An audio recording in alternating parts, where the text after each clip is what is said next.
Welcome back to our channel. എല്ലാവരും സുഖമായിട്ടിരിക്കുന്നു. ഇന്ന് നമ്മുടെ വെയിറ്റ് ലോസ് ചാലഞ്ചിന്റെ ഡേ 1 ആണ്. എല്ലാവരും റെഡി ആയെന്ന് വിചാരിക്കുന്നു. ഇന്നലെ ഞാനൊരു 1 വീക്കിലേക്ക് നിങ്ങൾക്ക് ഫോളോ ചെയ്യാനുള്ള വളരെ നോർമൽ ആയിട്ടുള്ള ഒരു മീൽ പ്ലാനിന്റെ ഒരു പിക്ചർ ഞാൻ കമ്മ്യൂണിറ്റി ടാബിൽ ഷെയർ ചെയ്തിട്ടുണ്ടായിരുന്നു. എല്ലാവരും കണ്ടിട്ടുണ്ടാവും.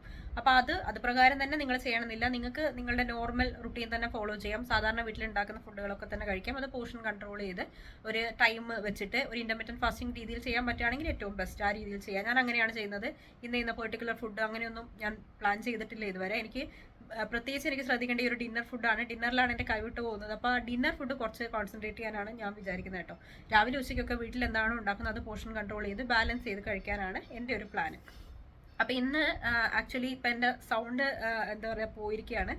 ഞാൻ ഫ്രൈഡേ ആണ് നമ്മുടെ ഈ ഒരു വെയിറ്റ് ലോസ് ചാലഞ്ച് അനൗൺസ് ചെയ്തത്. നോക്കുമ്പോൾ സാറ്റർഡേ സൺഡേ ആകുമ്പോൾ തന്നെ നല്ല ത്രോട്ട് ഇൻഫെക്ഷനും കോൾഡും ഒക്കെ ആയിരുന്നു എനിക്ക്. അപ്പോൾ ഞാൻ തുടങ്ങാൻ പറ്റുമെന്ന് വിചാരിച്ചില്ല. പക്ഷേ ഞാൻ അനൗൺസ് ചെയ്ത് പോയത് കൊണ്ട് എന്തായാലും ഇത് അങ്ങോട്ടും ഇങ്ങോട്ടും മാറ്റണ്ടെന്ന് ഉദ്ദേശിച്ച് തന്നെ ഞാൻ സ്റ്റാർട്ട് ചെയ്തതാണ്. പക്ഷേ ഞാൻ ഉദ്ദേശിച്ച രീതിയിൽ എനിക്കിത് സ്റ്റാർട്ട് ചെയ്യാൻ പറ്റില്ല. ഞാൻ ഇന്ന് ഡേ 1 ഒരു 1 hour വർക്കൗട്ടൊക്കെ ചെയ്യണമെന്ന് വിചാരിച്ചാണ്. പക്ഷെ നടന്നില്ല.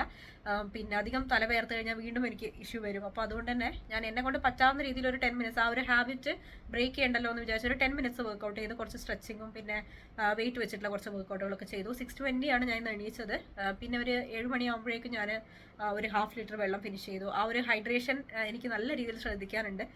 ഒരു ലിറ്ററൊക്കെ ആയിരുന്നു ഞാൻ കുടിക്കാറുണ്ടായിരുന്നു. ഒരു 2 ലിറ്ററെങ്കിലും ആക്കി അത് മാറ്റണം ഈ ഒരു 14 days ആകുമ്പോഴേക്കും. പിന്നെ അതേപോലെ തന്നെ എൻ്റെ ഡയറ്റിലും കുറച്ചും കൂടെ ക്ലീൻ ആയിട്ട് ഈറ്റ് ചെയ്യണം. അതൊക്കെയാണ് ഞാൻ വിചാരിച്ചിരിക്കുന്നത്. 9:30 അല്ല 9:20 ആയപ്പോഴാണ് ഞാൻ എൻ്റെ ബ്രേക്ക്ഫാസ്റ്റ് കഴിച്ചത് കേട്ടോ. അപ്പം ഞാൻ ഡയറക്റ്റ് ബ്രേക്ക്ഫാസ്റ്റ് കഴിക്കുകയാണ് ചെയ്തത്. ഒരു സ്നാക്ക് ഒന്നും കഴിച്ച് ഞാൻ ബ്രേക്ക് ചെയ്തില്ല. പക്ഷേ നിങ്ങൾക്ക് സ്നാക്സ് ഒക്കെ കഴിച്ച് ബ്രേക്ക് ചെയ്യാം കേട്ടോ. അത് ഞാൻ ആ ഡയറ്റ് പ്ലാനിൽ തന്നെ കൊടുത്തിട്ടുണ്ട്. നിങ്ങൾക്ക് എന്താണ് ഫസ്റ്റ് ബ്രേക്കിംഗ് സ്നാക്കായിട്ട് കഴിക്കാൻ പറ്റാവുന്നത്. ഞാൻ 10 മണിയായി. അപ്പോൾ 10 മണിക്ക് ഞാനിപ്പോൾ വർക്ക് ചെയ്യാൻ വേണ്ടിയിട്ട് വന്നിട്ടിരിക്കുകയാണ്. ഇനി ഒരു 10:30 11 o'clock ആകുമ്പോൾ ഞാനൊരു മിഡ് മോർണിംഗ് സ്നാക്ക് കഴിക്കും. അപ്പോൾ അത് ആ സമയത്ത് ഡിസൈഡ് ചെയ്യും. അതിന് ഇപ്പോൾ എന്തായാലും 10 o'clock എനിക്ക് വർക്ക് സ്റ്റാർട്ട് ചെയ്യണം. അപ്പോൾ ഇനി എന്തായാലും ഇന്നത്തെ ദിവസം എങ്ങനെ പോകുന്നു നോക്കാം. സക്സസ്ഫുൾ ആയിട്ട് കംപ്ലീറ്റ് ചെയ്യാൻ പറ്റുമെന്ന് വിചാരിക്കുന്നു. എന്തായാലും വൈകുന്നേരം വരെ ഒക്കെ കംപ്ലീറ്റ്ലി ഓക്കെ ആയിരിക്കും. രാത്രി ആകുമ്പോഴായിരിക്കും എനിക്ക് ചിലപ്പം ക്രേവിങ്സ് വരെ. എന്തായാലും നോക്കാം എങ്ങനെയാവുമെന്ന്. നിങ്ങൾ എല്ലാവരും പ്രോപ്പറായിട്ട് തന്നെ ചെയ്തു തുടങ്ങാം. നമുക്ക് എല്ലാവർക്കും ഇത് ഒരുമിച്ച് ഫിനിഷ് ചെയ്യാനായിട്ട് സക്സസ്ഫുൾ ആയിട്ട് ഫിനിഷ് ചെയ്യാനായിട്ട് സാധിക്കും. ഇപ്പോൾ 11:22 ആയിട്ടുണ്ട്. ഞാൻ എൻ്റെ മിഡ് മോർണിംഗ് സ്നാക്ക് കഴിക്കാൻ പോവുകയാണ്. പൈനാപ്പിളാണ് കഴിക്കുന്നത് കേട്ടോ. പൈനാപ്പിളിൽ കുറച്ച് മുളക് പൊടിയും ഉപ്പും ഒക്കെ ഇട്ടിട്ടുള്ള ഒരു സ്നാക്കാണ്. അപ്പോൾ ഇത് നമുക്ക് സ്ട്രീറ്റ് ഫുഡായിട്ടൊക്കെ കിട്ടുന്നതാണ്.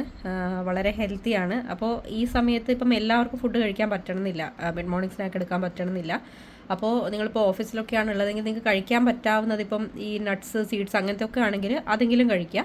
ഇല്ലെങ്കിൽ ഫ്രൂട്ട്സ് തന്നെ പോസിബിൾ ആണെങ്കിൽ അത് കഴിക്കുക. ഇത് സ്കിപ്പ് ചെയ്യാൻ ഞാൻ ഒരിക്കലും റെക്കമെൻഡ് ചെയ്യില്ല. പക്ഷേ ഒരു രക്ഷയില്ലെങ്കിൽ മാത്രം സ്കിപ്പ് ചെയ്യാമെന്നാണ് ഞാൻ പറയുന്നത്. ഡെയിലി നമ്മളൊരു 2 servings അല്ലെങ്കിൽ 1 serving ഓഫ് ഫ്രൂട്ട് എങ്കിലും നമ്മുടെ ഡയറ്റിനകത്ത് ഇൻക്ലൂഡ് ചെയ്യാൻ നോക്കുക.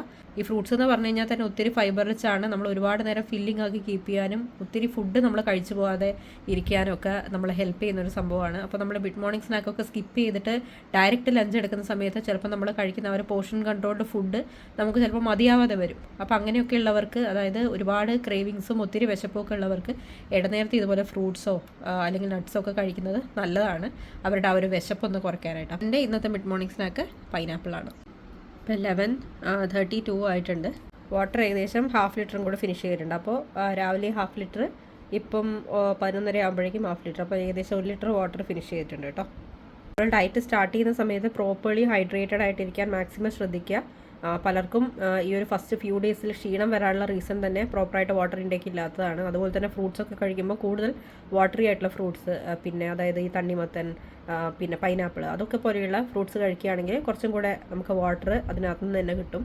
അപ്പോൾ വാട്ടർ കുറയുന്നതിനനുസരിച്ച് നമുക്ക് വൈകുന്നേരമൊക്കെ ആകുമ്പോഴേക്കും ഹെഡേക്ക് ഒക്കെ വരാനുള്ള ചാൻസ് ഉണ്ട്. ഭയങ്കര ക്ഷീണവും തളർച്ചയൊക്കെ വരാനുള്ള ചാൻസ് ഉണ്ട്. അപ്പം വെള്ളം എന്തായാലും നല്ല രീതിയിൽ ഒരു വൈകുന്നേരം ആകുമ്പോഴേക്കും ഏകദേശം 2 ലിറ്റർ വെള്ളം ഫിനിഷ് ചെയ്യുന്ന രീതിയിൽ കുടിക്കാൻ വേണ്ടി നോക്കാം. ഇനി ലഞ്ചാണ്. അപ്പോൾ ലഞ്ചിന് ഞാൻ ബ്രൗൺ റൈസ്, അതായത് തവിട് ഉള്ള റൈസ്, പിന്നെ പരിപ്പും കായയും കൂടിയിട്ടുള്ള ഒരു കറിയും, പിന്നെ ബാക്കി പ്ലേറ്റിൻ്റെ പകുതി ഭാഗത്തോളം വെജിറ്റബിൾസുമാണ് എടുത്തേക്കുന്നത്. ഈവനിങ് ആയപ്പോൾ എനിക്ക് ചെറിയ രീതിയിലൊരു സ്വീറ്റ് ക്രേവിംഗ് ഉണ്ടായിരുന്നു. അത് ഞാൻ കൺട്രോൾ ചെയ്തത് ഈ ഒരു സ്നാക്ക് കഴിച്ചിട്ടാണ്. ഇത് കടലയും ശർക്കരയും ഒക്കെ വെച്ചിട്ടുള്ളൊരു സ്നാക്കാണ് കേട്ടോ. നമ്മളെ കടല മിഠായിയുടെ ആ ഒരു ടേസ്റ്റാണ്. കുറച്ച് കഴിഞ്ഞപ്പോൾ ഒരു ചായയും കുടിച്ചിട്ടുണ്ടായിരുന്നു. അപ്പോൾ ഡിന്നറിൽ ഞാൻ കഴിച്ചത് ചപ്പാത്തിയും പിന്നെ ഈ ഒരു ഗ്രീൻ പീസിൻ്റെ ഈ ഒരു ഡിഷുമാണ്. ഇത് ഞാനൊരു ഒരു ഷോർട്ട് വീഡിയോ കണ്ടിട്ട് ട്രൈ ചെയ്ത് നോക്കിയൊരായിട്ടാണ് കേട്ടോ. ഈ ഒരു ഗ്രീൻ പീസിൻ്റെ ഇതിനകത്ത് മുട്ടയൊക്കെ ആഡ് ചെയ്ത് നല്ല ഹെൽത്തി ആയിട്ടുള്ളൊരു സ്നാക്കാണ്. സ്ട്രീറ്റ് ഫുഡായിട്ടൊക്കെ നമ്മൾ കോഴിക്കോട് സ്ട്രീറ്റ് ഫുഡായിട്ടൊക്കെ കൊടുക്കുന്ന ഒരു സംഭവമാണെന്ന് പറയുന്നത് കേട്ട് ഞാൻ ജസ്റ്റ് ട്രൈ ചെയ്ത് നോക്കിയാണ്. പക്ഷേ നല്ല ഹെൽത്തിയാണ്, നല്ല ടേസ്റ്റിയാണ്. അതും 2 ചപ്പാത്തിയാണ് ഞാൻ കഴിച്ചത്. അപ്പോൾ ഡേ 1 സക്സസ്ഫുള്ളി കംപ്ലീറ്റ് ചെയ്തിരിക്കുകയാണ്. ഏകദേശം ഒരു 6:20 ഒക്കെ ആകുമ്പോഴേക്കും ഞാൻ എൻ്റെ ഡിന്നർ ഫിനിഷ് ചെയ്തു. 6 o'clockനുള്ളിൽ കഴിക്കേണ്ടതായിരുന്നു. 10 to 6 വിൻഡോ ആണ്. പക്ഷേ അതെനിക്ക് കറക്റ്റ് ആ സമയത്ത് ചെയ്യാൻ പറ്റിയില്ല. ഒരു എന്താ പറയുക 6:20 ഒക്കെ ആയിട്ടോ ഫുഡ് കഴിച്ച് തീരാനായിട്ട്. പിന്നെ അത് കഴിഞ്ഞ് കുറച്ച് കാര്യങ്ങളൊക്കെ ഉണ്ടായിരുന്നു, കുറച്ച് വർക്കും കാര്യങ്ങളൊക്കെ ഉണ്ടായിരുന്നു. അത് കഴിഞ്ഞ് പിന്നെ കുറച്ച് ഗ്രോസറി ഷോപ്പിംഗ് ഉണ്ടായിരുന്നു. കുറച്ച് ഓൾറെഡി ഞാൻ അത്യാവശ്യം വേണ്ട ഡയറ്റിന് വേണ്ട കാര്യങ്ങളൊക്കെ സ്റ്റോക്ക് ചെയ്തിട്ടുണ്ട്. പക്ഷേ അത്യാവശ്യം കുറച്ച് സാധനങ്ങൾ മിസ്സായി പോയിട്ടുണ്ടായിരുന്നു, പ്രത്യേകിച്ച് ഈ ഡേറ്റ്സ് അതുപോലത്തെ കാര്യങ്ങളൊക്കെ. അപ്പോൾ അതൊക്കെ മേടിച്ചു പോയിട്ട് അപ്പോൾ എന്നിട്ട് ഇപ്പോഴാണ് വന്നത്. ഏകദേശം 8:30 ഇനിയിപ്പം ഉറങ്ങാനുള്ള പരിപാടിയാണ്. അപ്പോൾ ഇന്നത്തെ ഒരു അപ്ഡേറ്റ് പറയുകയാണെങ്കിൽ എനിക്ക് കാര്യമായിട്ട് ഇഷ്യൂസ് ഒന്നുമില്ല, ഒരു ടയർഡ്നെസ്സോ അങ്ങനെയൊന്നുമില്ല. നേരത്തെ ഒരു വൈകുന്നേരമൊക്കെ ആയപ്പോൾ ഒരു ഹെവിനെസ് ഉണ്ടായിരുന്നു തലയ്ക്കൊക്കെ, പിന്നെ അത് ഓക്കെ ആയി, വലിയ കുഴപ്പമൊന്നും ഇല്ലാതെ പോയി. സാധാരണ നോർമലി ഈ എന്താ പറയുക ഡേ 1 നമ്മുടെ ഡയറ്റിൻ്റെ ഡേ 1 എല്ലാവർക്കും ഭയങ്കര പ്രശ്നമായിരിക്കും. തലവേദന, ക്ഷീണം, കണ്ണിനൊരു എന്താ പറയുക കൂടുതൽ സ്ട്രെയിന് തോന്നുക, അങ്ങനെയൊക്കെ ഉണ്ടാവും. പ്രത്യേകിച്ച് ഒരുപാട് പിന്നെ എന്താ പറയുക ആക്ടിവിറ്റീസ് ഒക്കെ ഉള്ള ജോലിക്കൊക്കെ പോകുന്ന ആളുകൾക്കാണെങ്കിൽ പറയണ്ട, നല്ല രീതിയിൽ ബുദ്ധിമുട്ടുണ്ടാവും. പക്ഷേ പിന്നെ ഇതൊക്കെ നോർമലാണ്. എന്തായാലും നമ്മൾ ഡയറ്റ് സ്റ്റാർട്ട് ചെയ്യുന്ന സമയത്ത് ആദ്യത്തെ ഒരു 3-4 ദിവസങ്ങളിൽ നമുക്ക് ഇതുപോലെയുള്ള ബുദ്ധിമുട്ടുകളൊക്കെ പ്രതീക്ഷിക്കാം. അതുപോലെ തന്നെ ബ്ലോട്ടിങ് പ്രതീക്ഷിക്കാം. പിന്നെ നമ്മുടെ ഈറ്റിംഗ് വിൻഡോ സ്റ്റോപ്പ് ചെയ്ത് ഫാസ്റ്റിംഗ് സ്റ്റാർട്ട് ചെയ്ത് ഏകദേശം ഒരു 2 hours തന്നെ നമുക്ക് ഭയങ്കര വിശപ്പും ഒരു വയറിനൊന്നും ഒരു സുഖമില്ലാത്ത പോലെയൊക്കെ നമുക്ക് തോന്നും. പിന്നെ ലേറ്റ് നൈറ്റ് ക്രേവിങ്സ് ഒക്കെ വരാൻ ചാൻസ് ഉണ്ട്. അപ്പോൾ കറക്റ്റ് സമയത്ത് ഉറങ്ങുക.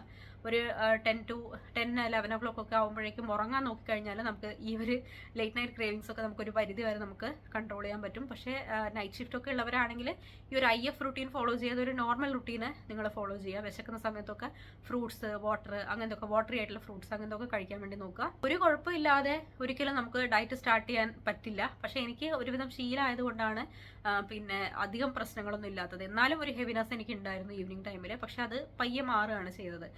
പിന്നെ പ്രത്യേകിച്ച് ഈ ഒരു ബുദ്ധിമുട്ട് വരാനുള്ള ഒരു റീസൺ എന്ന് വെച്ചാൽ നമ്മൾ കാർബ് കുറയ്ക്കുന്നതുകൊണ്ടാണ്. അതായത് ചോറിൻ്റെ ഒക്കെ അളവ് നമ്മൾ സാധാരണ കഴിക്കുന്നതിലും കുറയ്ക്കുകയാണല്ലോ. അങ്ങനെയൊക്കെ ചെയ്യുന്നതുകൊണ്ടാണ് നമുക്ക് ഈ ഒരു ഹെവിനെസ്സും ടയർഡ്നെസ്സും ഒക്കെ വരുന്നത്. പക്ഷെ പയ്യെ നമ്മുടെ ബോഡി അതുമായിട്ട് അഡാപ്റ്റ് ആവും. പിന്നെ നമുക്ക് ഇതൊന്നും ഇഷ്യൂ ഇല്ലാതെ ആയി മാറും. ഇന്റർമീഡിയറ്റ് ഫാസ്റ്റിംഗ് ഒക്കെ നമുക്ക് സ്മൂത്ത് ആയിട്ട് എടുക്കാൻ പറ്റും. അപ്പോൾ ഡേ 1 എന്തെങ്കിലും ബുദ്ധിമുട്ടുണ്ടെങ്കിൽ നിങ്ങൾ ആരും അത് മൈൻഡ് ചെയ്യേണ്ട ആവശ്യമില്ല. ഇതില്ലാതെ നമുക്ക് ഒരിക്കലും മുന്നോട്ട് പോകാനായിട്ട് സാധിക്കില്ല കേട്ടോ. അപ്പോൾ എന്തെങ്കിലും ഇഷ്യൂസ് നിങ്ങൾ ഫേസ് ചെയ്യുന്നുണ്ടെന്ന് വെച്ച് കഴിഞ്ഞാൽ അതൊക്കെ ഒന്ന് കണ്ണടച്ച് വിട്ടേക്കുക. പിന്നെ ലോ BP, പിന്നെ ഷുഗർ ഡൗൺ ആവുന്ന ഇഷ്യൂസ് ഒക്കെ ഉള്ളവരാണെങ്കിൽ ഒന്ന് ശ്രദ്ധിക്കുക കേട്ടോ. പിന്നെ ഇങ്ങനെ BP ലോ ആവുന്നുണ്ടെന്ന് തോന്നുന്ന സമയത്ത് സോൾട്ട് ഇട്ടിട്ടുള്ള ചെറുനാരങ്ങ വെള്ളം കുടിച്ച് ഒന്ന് സ്റ്റേബിൾ ആക്കാൻ നോക്കുക. അതുപോലെ തന്നെ ഷുഗർ ഡൗൺ ആവുന്ന സമയത്ത് ഡേറ്റ്സോ പിന്നെ കടല മിഠായി അങ്ങനത്തെ, പിന്നെ ഞാൻ വൈകുന്നേരം കഴിച്ചില്ലേ, അങ്ങനത്തെ സ്നാക്സ് ഒക്കെ നിങ്ങൾക്ക് ഈ ഒരു ലോ ഷുഗർ ആവുന്ന സമയത്ത് ട്രൈ ചെയ്ത് നോക്കാവുന്നതാണ് കേട്ടോ. അപ്പോൾ എല്ലാ അപ്ഡേറ്റും ഞാൻ ഇന്ന് തന്നെ പറഞ്ഞു തീർക്കുന്നില്ല. ഓരോ ദിവസവും നിങ്ങളുടെ എക്സ്പീരിയൻസ് എന്താണെന്ന് നിങ്ങൾ താഴെ കമൻറ്റ് സെക്ഷനിൽ കൊടുക്കുമല്ലോ. അപ്പോൾ ഞാനത് ഡേ 1, ഡേ 2, ഡേ 3 അങ്ങനെ ഓരോ ദിവസമായിട്ട് ആ ഇഷ്യൂസൊക്കെ ഞാൻ അതിൻ്റെ സൊല്യൂഷൻ ഈ ഒരു വീഡിയോയിലൂടെ പറഞ്ഞു തന്നിട്ട് പോകാം കേട്ടോ. അപ്പോൾ ഇനി ഉറങ്ങാനുള്ള പരിപാടിയാണ്. ഞാൻ എന്തായാലും ഒരു 10:30, 11 ഒക്കെ ആകുമ്പോൾ ഉറങ്ങാൻ. ഇപ്പം മോൻ വരും, അപ്പം മോനെ ഉറക്കണം. അതിനുശേഷം കുറച്ച് വർക്കും കാര്യങ്ങളൊക്കെ ഉണ്ട്, ഫിനിഷ് ചെയ്യണം. അതൊക്കെ ഫിനിഷ് ചെയ്തിട്ട് ഞാനൊരു 10-11 ആകുമ്പോൾ ഉറങ്ങാൻ ചെയ്യാം. അപ്പോൾ അതാണ് ഇന്നത്തെ എൻ്റെ റുട്ടീൻ. അപ്പോൾ ഡേ 1 എന്തായാലും വലിയ പ്രശ്നങ്ങളൊന്നും ഇല്ലാതെ കഴിഞ്ഞു പോയി. എനിക്ക് പ്രോപ്പറായിട്ട് ചെയ്യാൻ പറ്റി, അത് തന്നെ വലിയൊരു കാര്യം. വൈകുന്നേരം കൊണ്ടുപോയി കലോടൊക്കെ ഒന്ന് വിചാരിച്ചിട്ടുണ്ടായിരുന്നു, പക്ഷേ ഇല്ല, എല്ലാം പ്രോപ്പറായിട്ട് തന്നെ പോയി. അപ്പോൾ ഇനി എന്തായാലും ഡേ 2 വ്ളോഗുമായിട്ട് ഞാൻ ഉടനെ തന്നെ വരുന്നതായിരിക്കും. എല്ലാവരും ഹാപ്പി ആൻഡ് ഹെൽത്തി ആയിട്ടിരിക്കും. ബൈ.